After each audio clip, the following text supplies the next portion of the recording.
We was actually having 1, 2, 3, check. 1, 2, 3, check.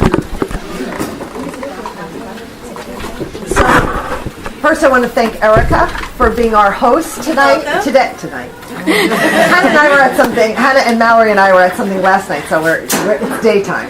So thank you for allowing us to come to your center and to work with all of you. My name is Cynthia Rice. I am Senior Policy Analyst at Advocates for Children of New Jersey, or ACNJ. How many of you have ever heard of ACNJ? Just one. Okay, today's your lucky day. You're going to learn a lot. ACNJ is our state's largest multi-issue child advocacy organization.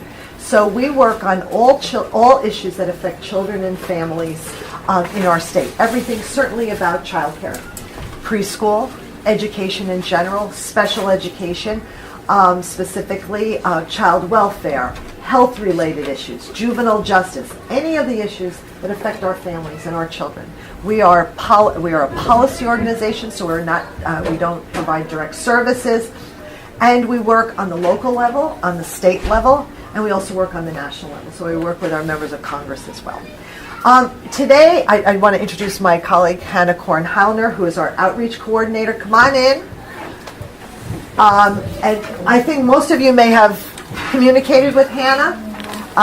And we have Mallory Visser in the back who's now talking. She is our MSW, our Master of Social Work Fellow. She's with us for the year. And Catherine Falegi, who is our staff writer. So why are you here? Why did we ask you to come today, other than share some food? You know, ACNJ has been looking at childcare for a long time, the issues that affect both how you provide childcare and how families are able to access, and whether they're able to access quality care. And one of the things that we've come to understand or come to know about is that for our infants, we have what's called child care deserts. Does anybody have an idea what that means?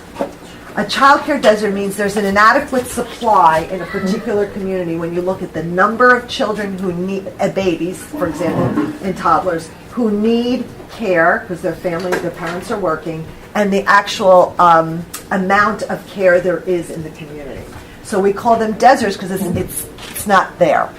So what we're trying to understand, we're going all over the state, is to better understand why that is. What works when you take care of babies, what's not working, some of you may say, I have some, I don't take a lot, because. So we're coming to you as the experts, and what we hope to do is, thank you, because you will be informing how we go forward in developing policy.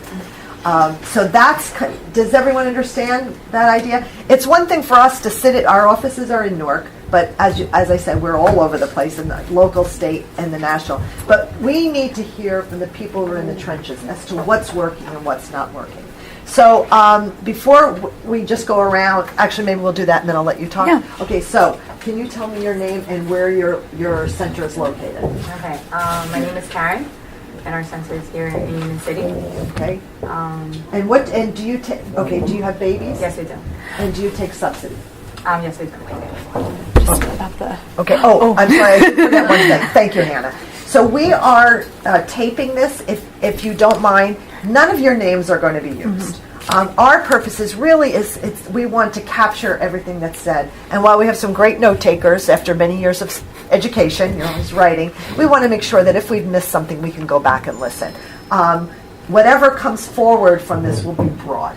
So we're not going to identify Union City in general. We may say that we went to... And only we are going to listen to the tape. Yes. Frankly, only Hannah and Mallory. Yeah. Okay, so Karen, welcome. Yes.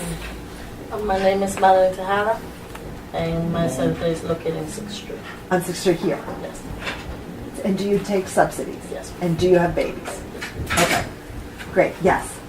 My name is Andrea Rodriguez, and the daycare center is North Bergen, Broadway. Just the town is fine. North Bergen. And do you take babies? 2 years old. 2 years and up. And up. Okay. And do you take subsidy? Okay, great. Yes. Hi, my name is Elita, and my center is in Union City on 43rd Street. We do take subsidies, and I do not take infants. I know that there's a need for that, but at this moment, I do not. Okay, so we're going to talk about that. Okay. Yes. Roxana, and I'm also in Union City, Tata's Kids, and we do receive subsidies, and we are from the same two centers, so we do not take babies at a time. No babies. But I would like to. Yes.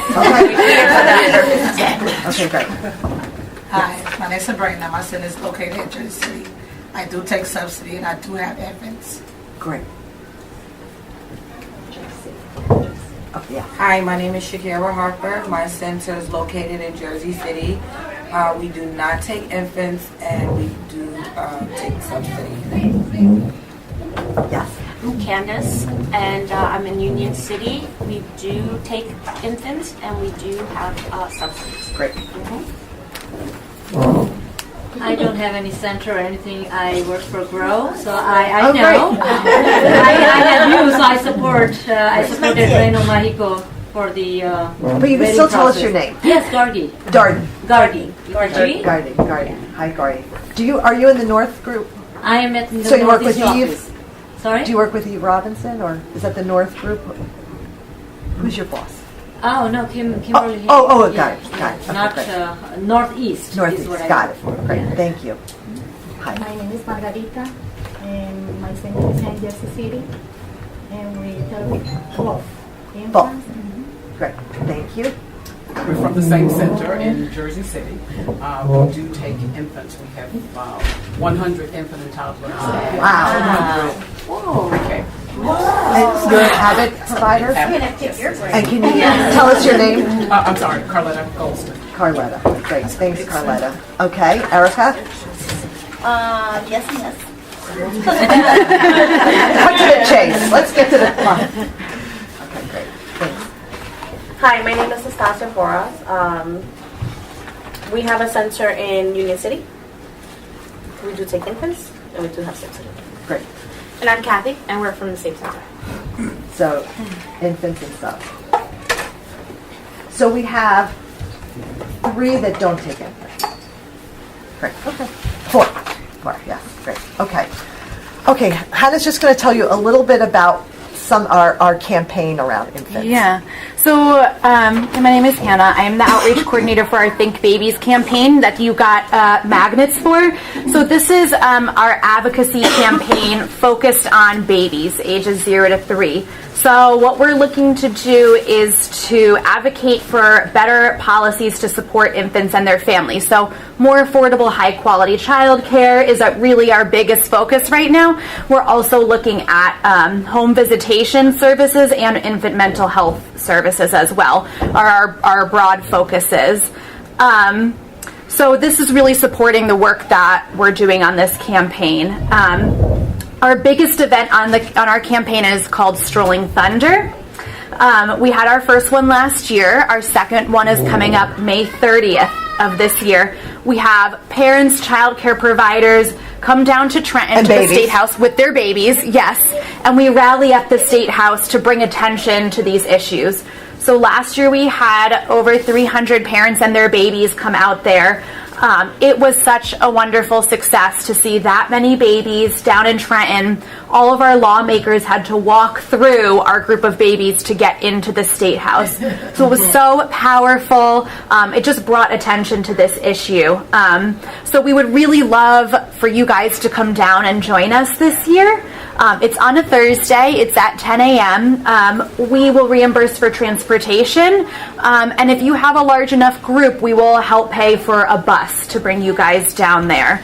And even if you guys are all coming from the same place, you can coordinate.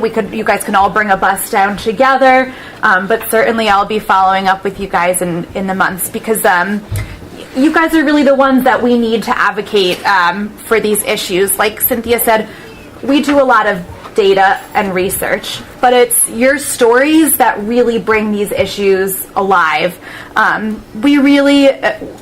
We've brought a couple of, we brought a child care provider to meet with her congressman back in September, and Cynthia was there, and it was so powerful. it's the same issues that you have. She is an infant. She has a child care center in this case in Pennsauken, which is in southern New Jersey, and we went to meet with her. Actually, the aide of her congressman, and I came with the data about the child care desert. So in his congressional district, these were the communities that had deserts, and what that meant for families with whom, frankly, were his constituents.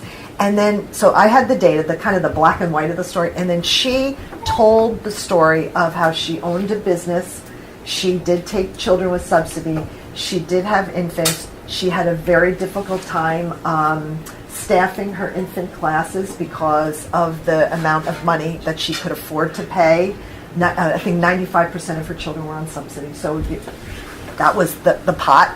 And that she had to go and get a second job to pay because she had her own family, so she needed all of her resources to pay for her own staff and had to get a second job to pay. This was so you know this was completely foreign to this aide, this member of Congress. This aide could not believe that she had to do this. So what we think are people who make decisions about your programs, mainly funding, right?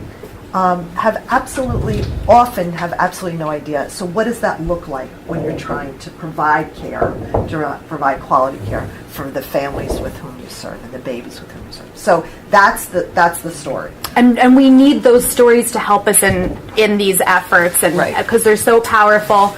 And one success we've had so far is the increase in the subsidy reimbursement rate for infants. Right. So a lot of that was, I feel like we're patting ourselves on the back, but the federal, there was $30 million extra dollars put into the subsidy rate increase. The big part of it went to infants. And the reason was we were able to show in data that we had the worst rate in the nation when compared with the national standards. We had the worst rate, and frankly, this is an expensive state to live in, and so our rate could not sustain it. We were identified by a national group as the worst rate in the nation, and then we identified all the deserts. This was data that the Department of Human Services, who regulates the reimbursement rate, the subsidy rate, really didn't have. So this was instrumental and this was only federal dollars, this wasn't state dollars, but that's what kind of turned the curve on this issue. They said we got to put some more money into that. So the rate, and particularly, let me just see a show of hands. How many are in Grow and J Kids? Participating. You don't have to have it. Some of you are. So you get a higher rate if you're in Grow, depending on your star rating, if you've been rated. So all that is good, but that didn't happen overnight, and it was 10 years of you guys not getting an increase. And you were. I'm trying to think how I used to say it to the legislators. You were getting. You were trying to provide quality care in 2018 because this is before you got there at 2008 prices. So it's a big difference. Okay, so let's start. So we went around the room. We know who accepted subsidies. So can you describe me? And what's great about this group is you're from a bunch of different towns. So can you describe, and we'll open it up to the room, center-based care for infants in your community? What does it look like? Scarce. Can you go a little? So.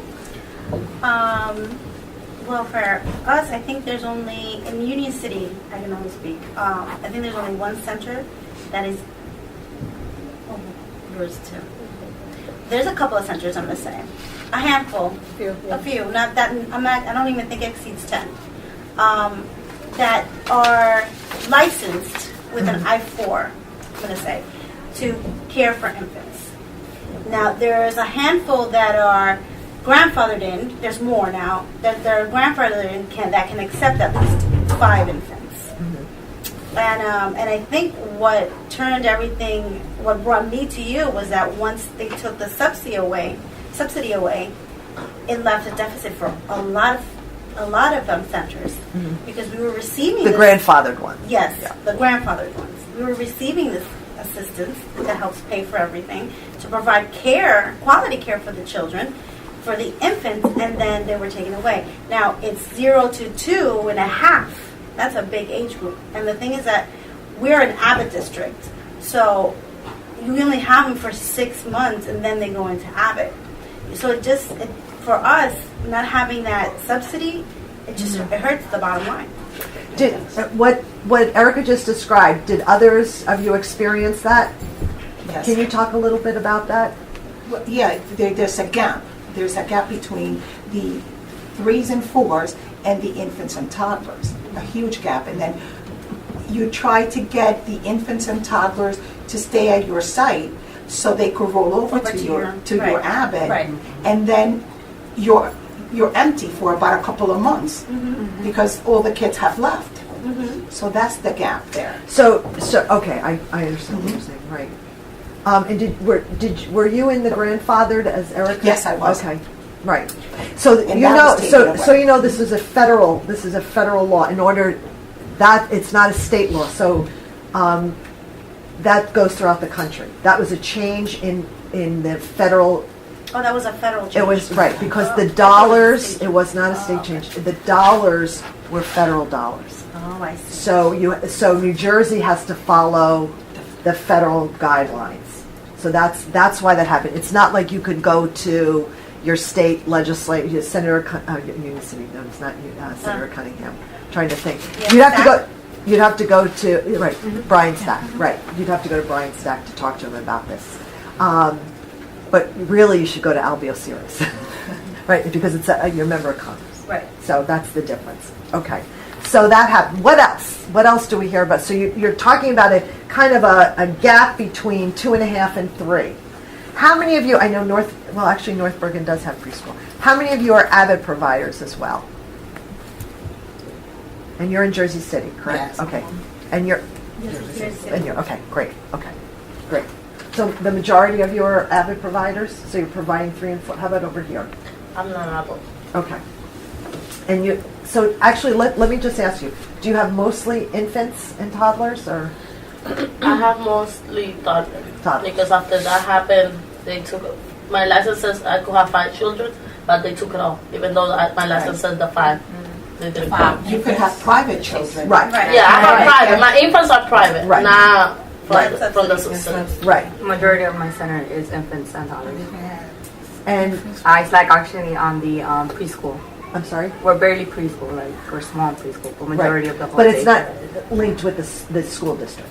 No, I'm it's trying not. to get it. Okay, great. Okay, so what other issues that you see in your community about it? How about families? What do you hear from families when they're looking for care for their infants? One of the things is when they come to my center is that when they go and get subsidy, they told them, oh, you have a co-payment of $3. So they think that they only pay those $3 daily.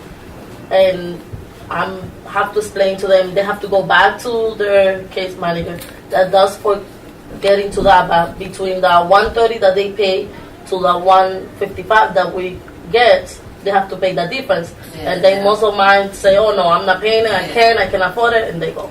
Basically, I guess, just to add on to it, she's trying to say how they refer to contracts, it should be, I guess, made differently, just because parents think that the copay they're responsible is what it says, not what they're supposed to, depending on the rate you charge. And have you talked to your R&R about this? Yes. Yes. Are you responsible for the different Parents. The thing is that back in 2008, the prices were adequate, right? Now, within the years, we've been charging them an extra copay of our own. Right. And so they're paying $60 a day, and we charge $80 a day, so they have to pay the extra $20. They don't want to pay it. Right. Some parents don't want to pay. Some parents have left, you can't say, oh, okay, because you can't pay your electric bill. If you say, all right, don't pay it, I'll keep you anyway. Right. So you're saying that there is a lack of understanding on the part of parents as to the real costs of providing care. And the subsidy. And the inadequacy of this. Tell me if I'm wrong. The inadequacy of the subsidy compared with what your real costs are to provide a program. There's a gap, and when you ask the families, for the difference. The difference, they say, have a nice day. What it is, if everybody only paying $150 flat rate, and you want $175, they only basing that on that $150, and they tell you you have to go back to the parent to get the difference. Right. And the parent like, well, I'm not paying that because they only told me I have to pay you such amount of money. Right. So that's where you. So it just makes sense instead of saying, hey, you have a co-payment, just hey, this is what we'll provide for you, and then that's it. And then based off what they give you is what the difference you should, speak to whatever daycare you go to instead of just having a co-pay. In the handbook, it does say, the Urban League handbook, it does say that this is a subsidy to help you pay for your child care. Right. And I highlight that to them. It's not the total cost of the child care. Right. And that's where you have to go when they say, oh, but why are you charging me this difference? You have to educate them on this. Right. But what we're saying is that they should be educated from day one when they're filling out their contract at the Urban League. Right. They should know. And you've talked about this to Urban League. They're supposed to be changing that. Yes, now they have a new process. Yeah, they have a new process where that they're making the parents go orientation. through now. Right. Yeah, the parent orientation. But even still, if the parent can't make it, then they just don't go to the orientation. Well, because they're making it upon us. So yeah, it falls upon us. But I sat with one of my parents through one of those orientations, and this guy was really thorough. I don't know if he was exceptional in the bunch or what have you, but he was really thorough. I didn't have to chime in on anything. But definitely the way that you provide for your enrollment materials, you need to specify difference in tuition up front, because that's to be on the same page. Right. So tell me what happens if you know, where are these babies going? If they're not coming to you, where are they going? Wait, hold on, one at a time. Okay, let's go around. So you're saying they're at somebody's house? Yes. Me, I just accept. That's how I had to go get another job, like you were saying about the parent. I took another job during the day, not coming afterwards. But I had to resign because my staff wasn't doing their supposed to. But I just take whatever they say the co-payment is, and then that's just how my business go down. Right. But I'm trying to keep the kids to come into the center to keep it going. Right. But then I'm losing too because I can't pay my staff and the bills. I'm a for-profit. Right. I don't get no grants or anything. Right. And I'm a small center and 22 kids. So I have to buy my books, my car. I have to buy everything on my own. Right. So I just take it. They said I only got to pay $40. I just take the $40 and take the difference. But it's hurting me. Right. And it's not only hurting her; it's actually hurting everybody else. Because if you really think about it, other prices are like, oh, don't go there. Go here. They're cheaper. But really, you're losing on behalf of your business and everybody else. Sometimes they don't want to pay either. One parent had a $200 a month. She told me that was too much to pay. $200 a month. Exactly. I said, you better have $200 a week or $200 a month. Right. She looked at like, oh yeah, you're right. See, so I'm not getting either. So they still like, I'm not paying that. Okay. Great. I have a question about because I know that beginning this month we'll get the raise in the rates. Right. Are they also redoing the scale of eligibility? No, not right now. Not right now. Yeah. I mean, I think that is a huge because I have private pay clients, and now there's a huge gap because I was trying to keep the rates that the private pay people were paying close to what the subsidy was. Right. They pay a little more, and we are inching it up every year. But some of these parents can't afford it. Even if they're not eligible. Yeah, exactly. They're not eligible for $100. Right. But they can't do child care for a year for $100. I think that's it. That's who's seen that as well. So you have a family who might be, $100 over, but that doesn't mean that they can pay for child care. So how many have seen that as well? We all have. Right. Okay. Especially with the instability in the job market. Yes. Some of them have to quit their job because, or quit childcare because their husband has lost his job.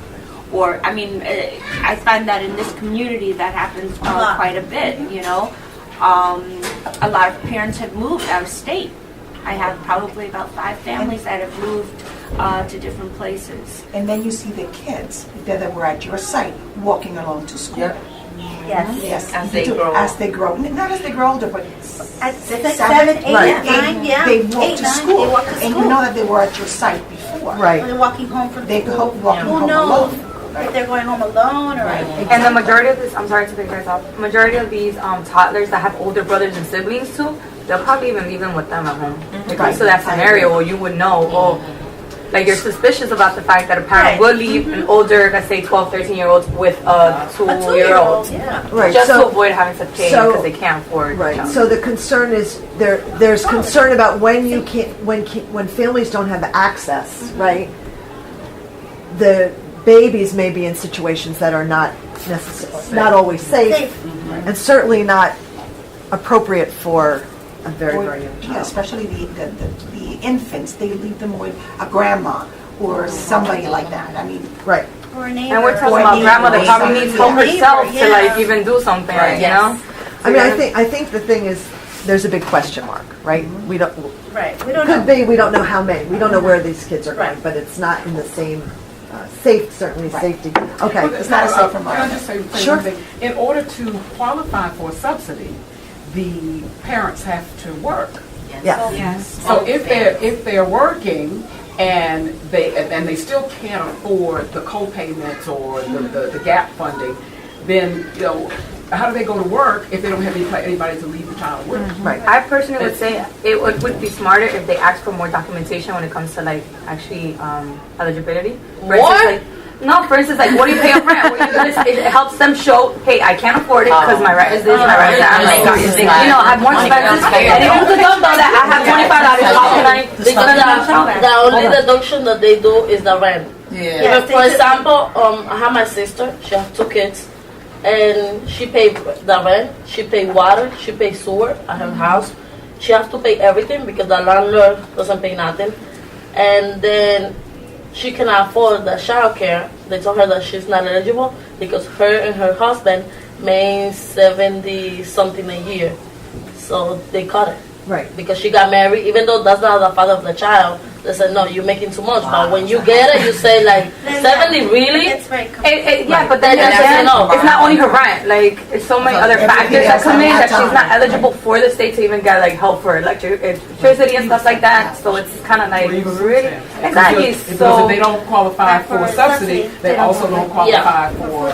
The only thing that they have, thanks God, is the Medicaid. So let's talk about what do you hear from your families? I have this with my parents. If they lose their job, the program cut them off.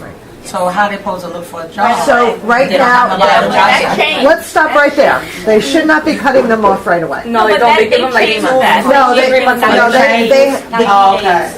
I don't. The law is, the federal law is, you have up to 12 months. 12 months? No, the whole period. So if you were at 8 months, and that the child. What the purpose of it was to show continuity for the child, Right. right? Yes. So you lose your job on Friday. What was happening is the kid was out on Monday, right? Right. It So used to be there- like that. right, it used to be like that. So now there's more time. Yeah. Okay. So if So there's how much more time? I'm trying to 90 remember. days. I think Is it's it- I think about- it's 90 days. 8 months. Right. So that's why you don't have to go back for eligibility for 12 months because what we were seeing was the kids were being pulled out. Well, there's And the I same think thing that's with the what- pregnancy. Thank God they let the that's true too. Yeah, it's with pregnancy too. Okay, so let's go now. Now we're going to focus on the baby. Let's put our babies. You know what it is? There's so much to talk about. That's the problem, and we want to make sure. And I'm always trying to be respectful of your time because you all have to care for kids and businesses to run. So generally, you have some of you are taking babies, some of you are not taking babies. Tell me, what do you think are the obstacles in taking babies on? Teach staff. Okay, so tell me about that a little bit. Well, I think the way that the costs were broken down to cut off at 18 months was very ignorant of what it really takes to take care of a child. You still need that ratio of 1 to 4 up until about at least 24 months. Right. And so it creates a problem immediately because the parents are coming to you and they're like, well, what do you mean we still need to pay the higher tuition for an infant? The state says that 18 months is it. well, it's not realistic. That's not really a very educated action to take in terms of early childhood. You again, take 6 babies and toddlers up to a congressman's office and let them stay there and see how many it takes. How many Okay, we had a story about that. Yeah, someone did that. Actually, it was to a general. I It think was, yeah. it was in the arms, the armed forces. Someone brought 7 babies and said, "I have to go to the bathroom." Yeah. And left it with 7 babies with the jump. Crying. But it's the same idea. Right. At that So, point, they're mobile. right. So They're you're more saying the likely to 1 to hurt 4, but themselves. tell me what the issue is about staff. Well, the staff ratio is 1 to 4. Right. And then at 18 months, it becomes 1 1 to to 6. 6. Right. It's totally You need more eyes inadequate. there. You're setting, as a director, I'd be like, no way. I'm setting myself up for all kinds of liability because these children are moving, they're exploring as they should be, but They're biting. Wait, let's open that up. Is that, how does everybody else feel about that? So I asked about staff, but it's really the ratio of staff you're talking about is not appropriate No, I for think the actually it's staff itself. There's a lot of people There's 2 issues, less yes. motivated to take care of infants just because they know it takes more. More. It's fine. It's a more Tell me a specialized little bit more skill, about that. yeah. Less motivated. The majority of the people that come in looking for jobs are, okay, so where do you have your certification or anything? Oh, preschool.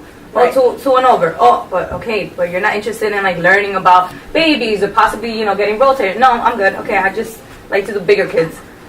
Is that what you're hearing? There's not a push for teachers like there was for preschool to get their CDA as is for infants and toddlers. No, because they know they have to change pampers, they have to feed, they have to, it's a lot of more hands-on. And I don't know if they don't think you could be an actual infant teacher. I don't think They don't see the CDA as they a see it like there could be a and they're not teacher. treated like teachers. Yeah, they have to be Okay, let's stop there. Hold on. they're treated like Isn't there so babies. much to talk about? Tell me what you mean, with they don't see themselves as teachers. They don't see themselves as teachers because they're not treated like teachers. They're treated as caregivers and caregivers only. Like people don't believe it takes knowledge to be able to take care of an infant. And when you say people, who do you mean? Parents. Parents. The parents don't see them, number one, and the powers that be also. I mean, look at what they're paying them. Yeah. They're saying to them, you don't need knowledge to take care of a baby. Therefore, we're not going to pay you for your level of knowledge. Right. I think for me personally, I've been doing this for 45 years, but I think I must have been the last person in the last group, the last cohort to get state certification from the DOE in infant care. My certification was nursery to 3. Right. They totally threw out the baby with the bathwater and did pre-K to 3. And so nobody's interested in the infant care. And the reason is they don't want to pay infant teachers. Right. Because it takes too many of them. Because of the ratio. And I think that's why the teachers don't take the work serious. The job seriously. They do like a I think it's like a punishment. Or supermarket. Yeah, they're like, I'm better off doing something else that pays me the same amount and I don't have to be caring for a child that's crying constantly or changing or doing something nonstop because it's nonstop work when it comes to infants and Actually, toddlers. McDonald's workers make more than they So that's a big thing. So at our center, we are private. We don't have Abbott, but we do get subsidy for some of our infants, not the majority of our infants. But what happens is with the rate, with what they're getting paid, let's say, what a toddler teacher or a pre-K teacher is getting paid, and to them it's just like, well, we have to change diapers, we have to be on top of them, especially now that we are part of Entergrow. You're doing quality care, you're playing with a purpose, you're doing all these extra things that you didn't do before a couple of years ago, and now they're like, well, if I have to take observations and I'm doing gold or I'm doing whatever it is, and I'm talking to these children all day and I'm changing their diapers and I'm changing their diapers with the 15 steps that I have to use during Grow, and it's like, I'm doing all this. The parents take extra time out to meet the parents. You have to do lesson plan because now they want a lesson plan. So to do your lesson. So now that they are being treated as teachers instead of just caregivers and stuff, they want that increase, but it's difficult for us to provide that increase to all of our stuff because, like I said, the ratio, right? So it's difficult for us to provide them with that increase in pay when, like, subsidy-wise, we're getting a certain amount. Right. And we can't pay astronomical prices. Like, we can't charge astronomical prices because of our area, of where we are. So I think therein lies our issues, like where the difficult, that we have an issue with our teachers not receiving their pay and having arguments, or coming in for interviews and we're like, okay, well, we're offering this, and they're like, you know, and some of them are just going to turn it away because we understand, you're going to get more at McDonald's and you're going to do less work. And have you been rated yet, your center? No. You're in the pipeline. We should be rating, But I'm going to ask Erica, because I know she is rated. Is the increase, you're Erica, you have a good star, 4 stars. Thank you. So you're getting a lot more. You'll get a lot more money. I'll get more money. Yeah. Will that be enough? No. Okay. That's the question. Well, I'm talking like a few dollars more. No, it helps. It helps. It's not. It helps. I'm not It helps. Right. It helps. It helps bottom line. The thing is that right now I don't get child care subsidy for infants. Right. Right. Oh, right. Because they were their grandfather. Right. I get my infants right now are private. So when I do open up a center and I do get the I-4, yes, it would help. Okay. But right now, no. Great. The infant room is where you lose your money. It's almost like you have have infants because you want toddlers and pre-K, and you want to help the families that are having new babies. But it's very hard to make money in the infant room. Yeah. Very hard. Does everyone agree with that? Yeah, because you need to overstaff. There's no way. After school is where you make more money. After school programs, the summer programs. The summer programs. The summer programs, definitely. Yes. So let me talk to the few that don't have infants. Tell me why you don't have infants. Who's first? My friends over here. The ratio, it's one of them. And I'm not licensed for infants because I need that I-4. And at the moment, I don't have that. Some want to have sprinklers. Right. And sprinklers cost at least $10,000 and up.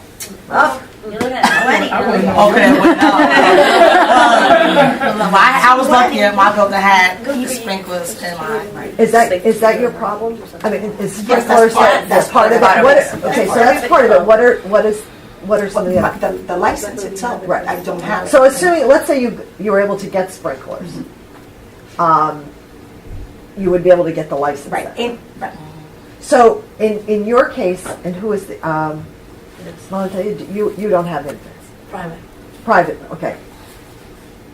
But she's grandfathered in also. But I'm in the process. I don't know if most of you know of the grants that there are now. The health and safety. Yeah, that could, if you apply and they give it to you, they help you with a sprinkle. So I'm in that process. That's a Grow and J Kids. Okay, so Grow and J Kids.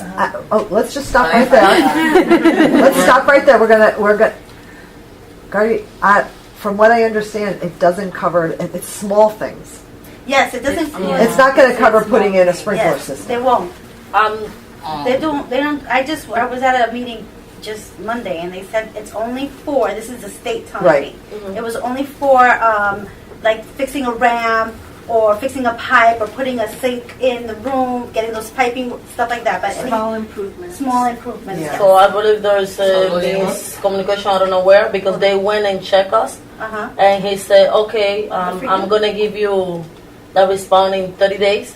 And I might believe yes. And if you don't qualify for this one, we'll have another grant. But let's first wait that we get this one. And if you don't get it, then I will give you the information for the other one. That's what they told us. Okay, so who is this person? Everybody wants to know.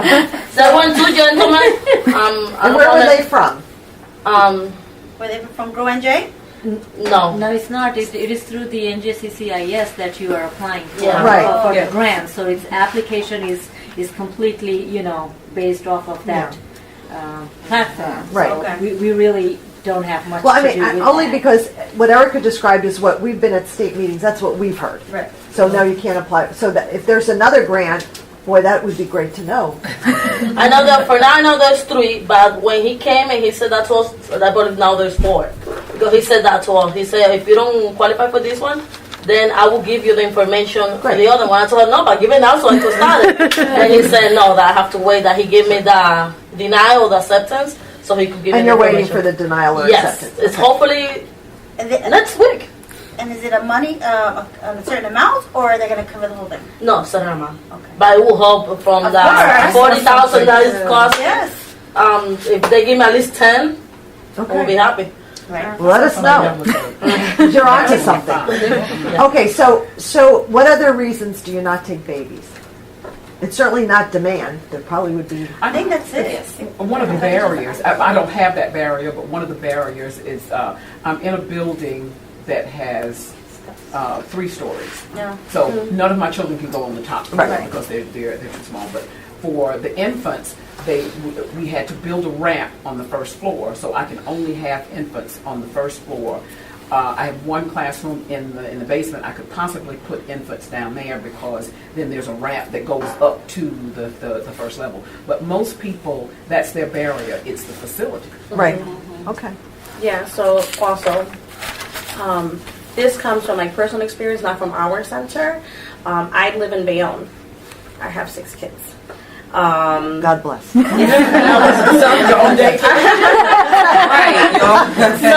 daycare is an issue. So I need daycare. I have 2 of mine in our daycare because they come to work with mommy and they stay there.